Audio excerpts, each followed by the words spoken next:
histon, modifikasi histon, sehingga nanti terbuka DNA dari protein histonnya.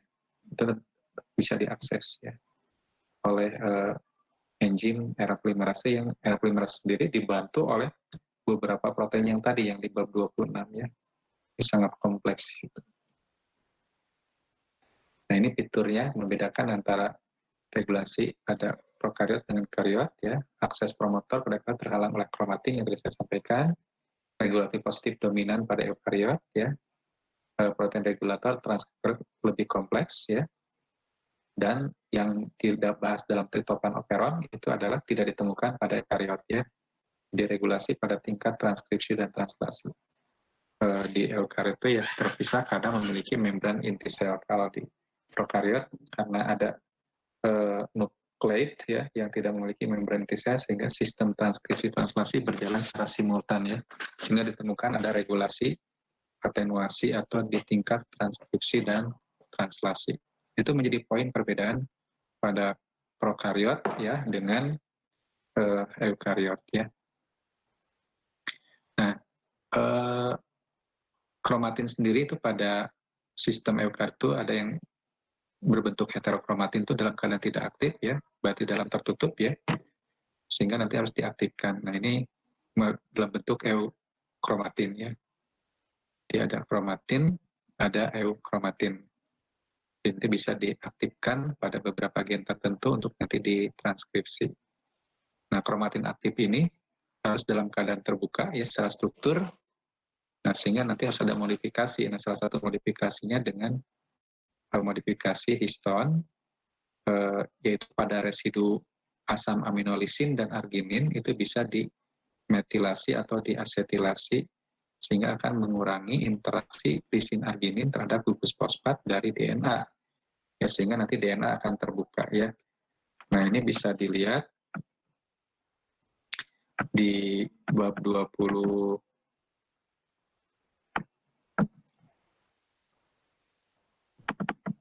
ya, tentang gen dan kromosom.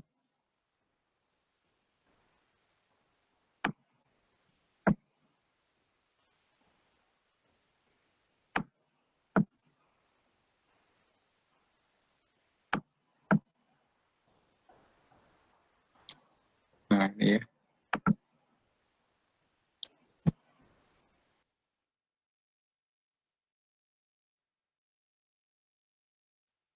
Nah, bentuk kromatin ini karena di dalamnya ada nukleosom ya. Nukleosom itu adalah bentuk kompleks antara histon, ada 4 histon yang membentuk dimer ya, sehingga bentuknya dari 4 tetramer menjadi oktamer, jadi ada 8 ya, 8 histon. Itu akan berinteraksi dengan DNA. Dan masing-masing histon ini memiliki karakteristik residu lisin argininnya cukup kuat. Jadi karakteristik bermuatan positifnya cukup kuat ya. Itu yang memiliki potensi dapat berinteraksi dengan fosfat yang bermuatan negatif dari DNA, sehingga terjadi interaksi ionik sehingga membentuk suatu kompleks nukleosom seperti ini. Ya. Nah, jadi rapat gitu ya oleh adanya struktur nukleosom ini, sehingga DNA itu dalam keadaan tersembunyi ya, apalagi promotornya itu tertutup oleh adanya kompleks histon dengan DNA ini. Nah, itu harus diakses ya, harus dibuka. Nah, caranya dengan memodifikasi histon dengan asetilasi atau metilasi yang akan menyebabkan lisin arginnya termetilasi sehingga hilang interaksi ioniknya. Akibatnya struktur ini akan terbuka. Benang DNA-nya akan terbuka dari histon dan itu akan menyebabkan DNA itu bisa diakses ya. Ini kan bentuk-bentuk kompleks histon nukleosom ini ya, jadi sangat rapat sekali. Ini ya bentuk-bentuk ini kan bagaimana DNA itu melilit protein histon gitu ya dari berbagai sisi ya. Nah, itu ya. Nah, kenapa harus ada aksesnya ini ya?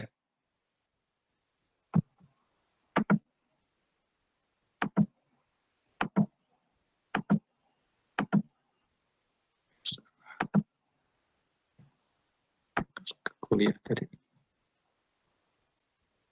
Kuliah.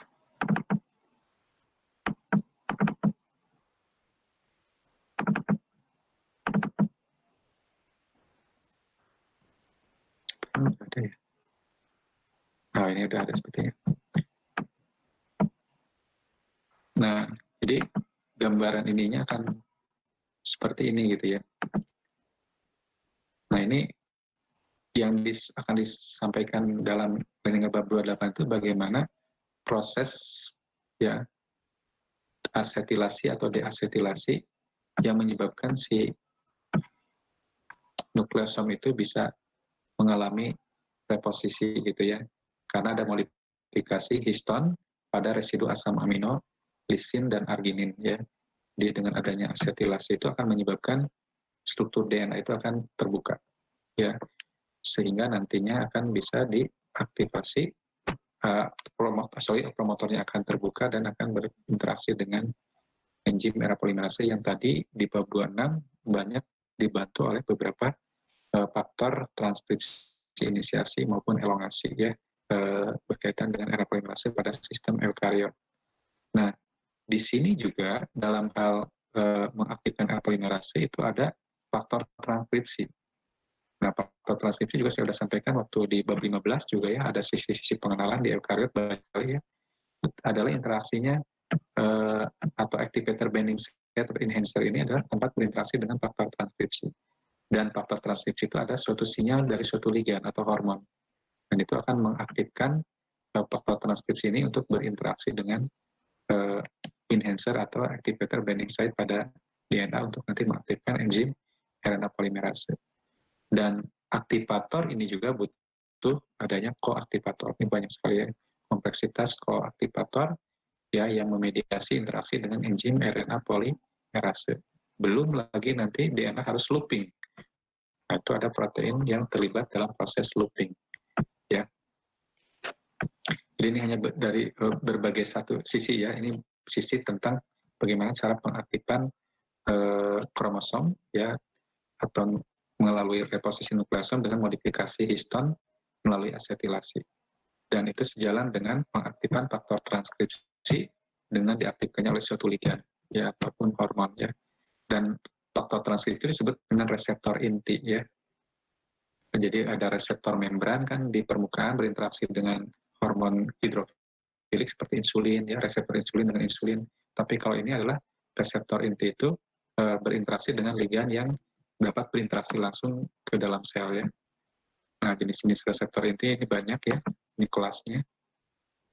Nah, ini ya, ini subfamili reseptor inti ya pada mamalia ya.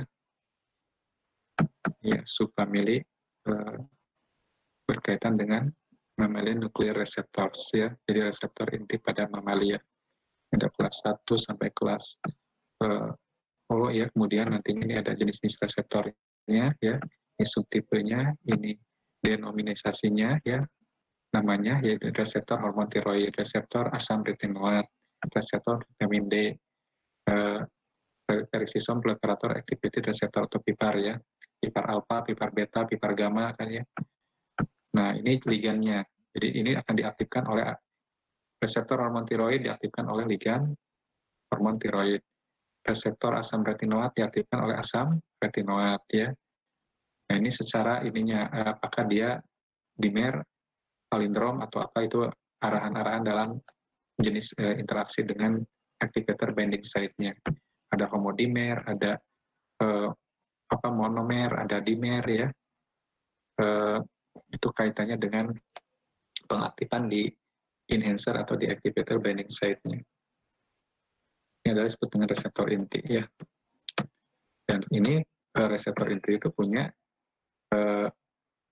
DNA binding domain-nya, berarti berinteraksi dengan DNA ya.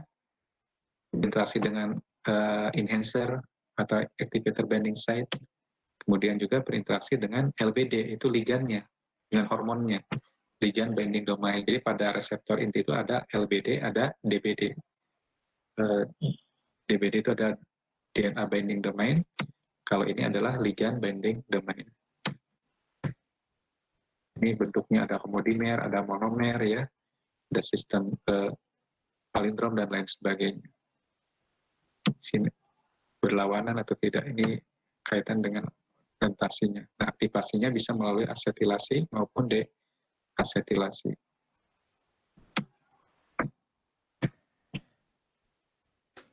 Nah, ini ya, jadi ini faktor transkripsi berinteraksi pada enhancer yang disebut dengan ya ini adalah hormon respon elemen ya, bagian pada respon faktor transkripsi yang berinteraksi dengan suatu ligan atau hormon. Ini terlibat ada pengaruh remodeling kromatin, asetilasi histon ya, recruitment holoenzyme. Di RNA polimerase juga ada kompleksitas juga ya. Ya. Nah, ini kan ya yang bab 26 ini ya. Jadi sangat kompleks sekali ya. Banyak sekali protein yang terlibat di dalam proses transkripsi pada eukariot ya. Nah, di bab 25 juga ini sampai kepada jenis-jenis tipe faktor transkripsi ya. Ada 2 tipe ya, nanti dilihat di slide-nya seperti apa dalam mekanisme tipe tersebut ya. Ini saya ingin menyampaikan di sini ini untuk modifikasinya ya. Modifikasi mau Jumatan, jadi saya ini cepat-cepat lihat jam ya. Remodeling ya, kromatin, perubahan struktur kromatin sehingga segmen kromosom lebih dapat diakses ya untuk memfasilitasi faktor-faktor transkripsi untuk meregulasi ekspresi gen. Nah, ini ada satu ini aja nih saya sampaikan. Kalau ini kaitan dengan bahwa histon itu bisa dimodifikasi dengan asetilasi, deasetilasi oleh enzim namanya histon asil transferase HAT ya untuk katalisis metilasi asetilasinya. Kalau histon metilasi untuk metilasi ini asetilasi HAT. Kalau hidrolisis apa istilahnya deasetilasinya itu ada namanya histon deasetilase enzimnya. Itu enzim yang mengkatalisis asetilasi atau deasetilasi dalam regulasi membuka atau mentutupnya suatu histon ya untuk reposisi nukleosom ataupun kromatin ya.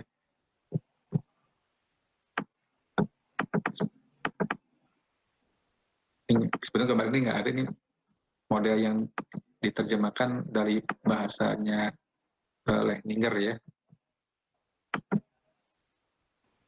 Nah ini juga sama ini. Jadi bagaimana kompleksitasnya ya transkripsi pada eukariot. Ini bab 26 tadi ya, tentang RNA polimerase dibantu oleh beberapa protein transkripsi dalam inisiasi. Ini inisiasi dulu kan ya. Kemudian ini looping. Ada enzim arsitektural ya, yang terlibat di dalam proses koreografi untuk looping. Ya, kemudian ini aktivator ya, berkaitan dengan enhancer ya. Kemudian ada koaktivator, mungkin ada berapa banyak koaktivator yang memediasi interaksi aktivator dengan enzim RNA polimerase pada C-terminal domain ini. Nah, itu adalah regulasinya seperti itu ya. Kemudian nanti untuk mengakses ini harus ada ini, modifikasi kromatin dan remodeling protein. Itu banyak juga protein-protein yang terlibat dalam modifikasi kromatin seperti tadi ada HD terkait dengan enzim asetilase metilase untuk kaitannya dengan modifikasi histon gitu ya. Nah itu kaitan aksi protein pada eukariot ya dalam mengaktifkan enzim RNA polimerase secara regulasi positif ya. Jadi ada suatu aktivator, modifikasi kromatin remodeling protein, koaktivator, faktor transkripsi biasa plus dengan looping ya, jangan lupa bahwa ini bentuknya harus ini bentuknya looping ya. Nah ini ya, jadi ada aktivator, ini tata, tadi kan ada protein yang mengenal tata ya. Nah ini mediator, itu koaktivator ya, kemudian dimodifikasi histon ya, membuka, minta BP untuk merekrut RNA ini dengan RNA polimerase nantinya ya. Faktor di bab 26 itu ya. Nah seperti ini kompleksitas ya terjadinya proses regulasi positif untuk proses transkripsi pada eukariot. Jadi membutuhkan beberapa tahapan ya yang dilakukannya. Tuh ya, banyak ya. Sehingga nanti menjalankan proses transkripsinya. Ini tahapannya ya, kalau di Leininger ya. Seperti ini. Ini berarti ceritanya ini udah looping ya. Sudah ada mediasi looping. Nah,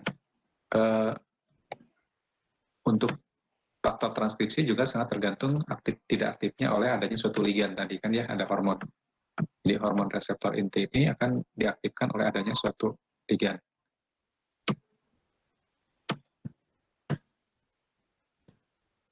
Ini ya, jadi hormon masuk ke dalam, berinteraksi dengan reseptor inti, dan nanti reseptor inti akan aktif berinteraksi dengan hormon respon elemen tadi, HRE ya, atau yang kaitannya dengan enhancer itu. Nah itu ada bagian pada reseptor inti itu disebut dengan DNA binding ini, daerah pengikatan terhadap DNA. Kemudian juga ada hormon binding, berarti pada reseptor inti itu ada pengikatan terhadap hormon ya, seperti itu. Nah, kembali ke yang tadi, jadi silakan aja dibaca ini ya, kaitan yang topik keempat ini, bisa bukan topik keempat, topik kelima ya. Ini sudah tadi saya terjemahkan dalam gambar-gambar tadi, tapi ini menjelaskan tentang nama-nama ininya ya, protein kompleks yang terlibat dalam restrukturisasi nukleosom ya. Nah ini ada beberapa jenis ya yang ada tabelnya. Ini ada tabel yang, nah ini tabelnya ya. Nah ini ya. Nah ini adalah kompleks enzim yang mengkatalisis perubahan kromatin ya, berkaitan untuk akses proses transkripsi ya. Ini jenis-jenisnya modifikasi histon ya. Ini namanya ya, kemudian ada pergerakan histon ya. Ini ininya sumbernya bisa dari yeast, dari eukaryot ya. Kalau yeast kan berarti eukaryot yang sederhana ya.